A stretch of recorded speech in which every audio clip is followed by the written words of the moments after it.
দেখে মনে হচ্ছে কিছু আমাকে দেখে। সরকারি হাসপাতালে নেশাগ্রস্ত অবস্থায় চিকিৎসা করায় চাঞ্চল্য।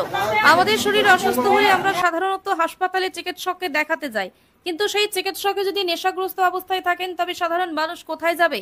এমনই সরকারি হাসপাতালের একজন চিকিৎসক নেশাগ্রস্ত অবস্থায় চিকিৎসা করছেন বলে অভিযোগ করেন রোগীর আত্মীয় পরিজনরা। ঘটনাটি দুবরাজপুর গ্রামীণ হাসপাতালের। ওই চিকিৎসকের নাম ডাক্তার সৌম্যজিৎ রায়।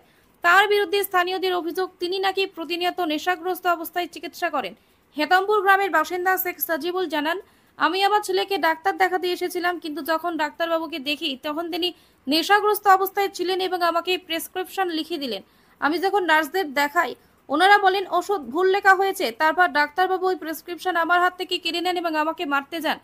তবে ওই চিকিৎসককে এই বিষয়ে প্রশ্ন করা হলে তিনি এড়িয়ে যান। দুবরাজপুর গ্রামীণ হাসপাতালে বিএমওইচ ডাক্তার সালমান মন্ডল জানান, এই হাসপাতালে রোগীর সংখ্যা অনেক বেশি। বীরভূম, ঝাড়খণ্ড থেকে রোগীরা এখানে চিকিৎসা পরিষেবা নিতে আসেন, তাই প্রতিনিয়ত ডিউটি করার ফলে ওনার শরীর অসুস্থ হয়ে পড়েছিলেন। তড়িঘড়ি আমরা অন্য চিকিৎসকের ব্যবস্থা করি। কথা বলবো, বিস্তারিত জানবো পুরো বিষয়। নজর রাখুন সময় বার্তা পর্দায়। তো এখনো নেশাগ্রস্ত অবস্থায় রয়েছেন। পাবলিকও তাই বলছে, পেশেন্ট পার্টিও তাই বলছে।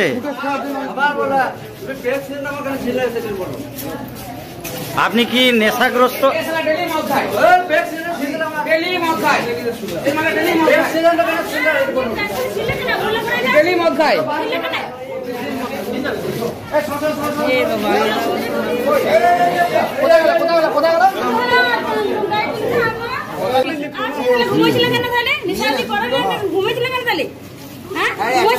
মানুষ আমার থেকে ডিউটি করলে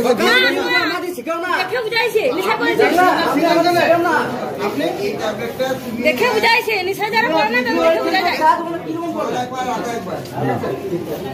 দোকানে চাই খাচ্ছিলাম,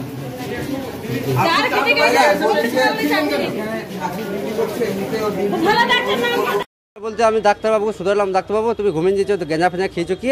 বলছি না খাই নাই। বলো তাহলে পড়িয়েছো কেন? এরকম বলো। বলছো আমি প্রেসক্রিপশনটা লিখে পরে আমি ওখানকে নিয়ে গেলাম নার্সের কাছে। নার্স বলে ভুল লিখেছে এটা। আবার ওষুধ দোকানে নিয়ে গেলাম, ওষুধ দোকানে হাসছে। নেশি বললাম তাহলে ডাক্তারবাবু তুমি গেঁজা ফেঁজা খেয়েছো? আমাকে ওখান থেকে প্রেসক্রিপশনটা কেড়ে নিয়ে নিলাম। বলছি আমাকে বলছি মারবো। হ্যাঁ, এখান থেকে বললো যে আমার মারধর করবো, আমার বাচ্চাকে নিজে দেখানোর পরে বলছি আমি একটু ভুল হয়ে গেছে, ওটা লিখে দিয়ে প্রেসক্রিপশনটা হঠাৎ করে আমার হাতে থেকে কেড়ে নিয়ে ছিঁড়ে দিলে। না তারপর বলছি আমাকে বলছি মা দেখিছ তুমি উল্টো পাল্টা বলছি আমাকে, এরকম বলছি। আমার শেখ সাজিবুল, বাড়ি হেতমপুর।